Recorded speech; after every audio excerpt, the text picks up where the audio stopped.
Welcome to our Canon lens showdown. Today, we're diving deep into the features and specifications of two popular telephoto zoom lenses, the Canon EFS 55-250mm f/5.6 ISSTM and the Canon EF 75-300mm f/4-5.63. We'll explore their image quality, autofocus capabilities, and overall value for money. By the end of this video, you'll have a clearer understanding of which lens suits your photography needs best.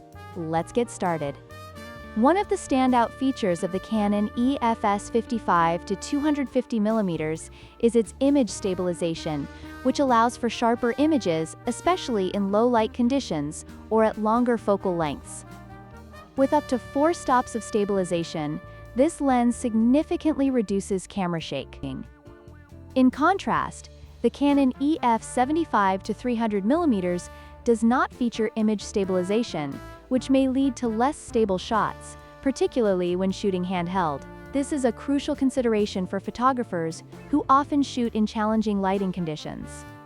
When it comes to focal length, the Canon EFS 55-250mm offers a range of 55-250mm, making it versatile for various photography styles, from portraits to landscapes. However, the Canon EF 75-300mm extends this range to 75-300mm, providing a longer reach that is ideal for wildlife and sports photography. This additional reach can be a game-changer for photographers looking to capture distant subjects without compromising on image quality.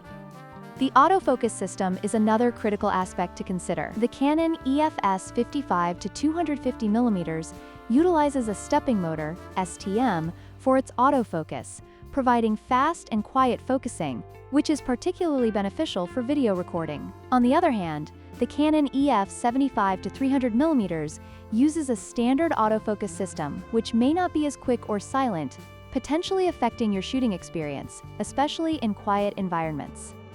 In conclusion, both the Canon EFS 55-250mm and the Canon EF 75-300mm lenses have their strengths and weaknesses.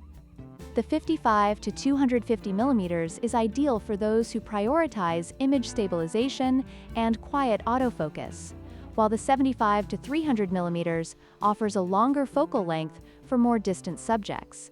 Your choice ultimately depends on your specific photography needs and budget. If you found this comparison helpful, please like, share, and subscribe for more content.